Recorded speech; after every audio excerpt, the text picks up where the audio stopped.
I can assure you, 1000 ರೂಪಾಯಿ ಹಾಕಿಸ್ಕೊಂಡು 15,000 ರೂಪಾಯಿ ಅವ್ರು ಕೊಡ್ತಾರೆ ನಿಮ್ಗೆ, ಒಂದೇ ವಾರದಲ್ಲಿ ಕೊಡ್ತಾರೆ ಅವರು. ಅದನ್ನ ಕೊಟ್ಬಿಟ್ಟು ನಿಮಗೆ ಇವ 15,000 ಪ್ಲಸ್ 1,000 16,000 ಇದೆಯಲ್ಲ, 16,000 ಇನ್ನೊಂದ್ ಸರ್ತಿ ಹಾಕಿ ನಿಮಗೆ ನಾವು 40,000 ಕೊಡ್ತೀವಿ ಅಂತ ನಿಮಗೆ ಹೇಳ್ತಾರೆ ಅವರು.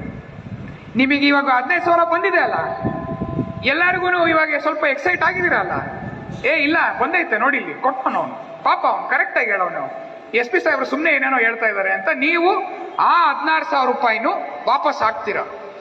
ಅವನು 16,000 ರೂಪಾಯಿ ಹಾಕ್ಬಿಟ್ಟು ನಿಮಗೆ ನೆಕ್ಸ್ಟ್ 40,000 ಕೊಡ್ತಾನೆ ಅವನು, ಗ್ಯಾರಂಟಿ 40,000 ಒಂದ್ ತಿಂಗಳಾದ್ಮೇಲೆ ಕೊಡ್ತಾನ ಅವನು. ಒಂದ್ ವಾರಕ್ಕೆ ನಿಮ್ಗೆ 15,000 ಕೊಟ್ಟ, ಒಂದ್ ತಿಂಗಳಾದ್ಮೇಲೆ ನಿಮ್ಗೆ ಅವನು 40,000 ಕೊಡ್ತಾನೆ. ಈ 40,000ನ ನೀವು ಮತ್ತೆ ಇನ್ವೆಸ್ಟ್ ಮಾಡಿ ಅಂತ ಹೇಳ್ತಾನೆ. ಆ 40,000ನ ನೀವು ಹಾಕಿದಾಗ 3 ತಿಂಗಳಲ್ಲಿ ನಿಮಗೆ ನಾನು 4 ಲಕ್ಷ ಕೊಡ್ತೀನಿ ಅಂತ ಹೇಳ್ತಾನೆ. ಹೆಂಗೆ ಇದು? ನಿಮ್ಮ 1,000ದಿಂದ ನೀವು ಎಲ್ಲಿಗೆ ಹೋದ್ರಿ? 4 ಲಕ್ಷ. ಯಾವ ಅಂಬಾನಿ ಬೇಕು, ಯಾವ ಅದಾನಿ ಬೇಕು? ನೀವೇ ಅಂಬಾನಿ, ನೀವೇ ಅದಾನಿ.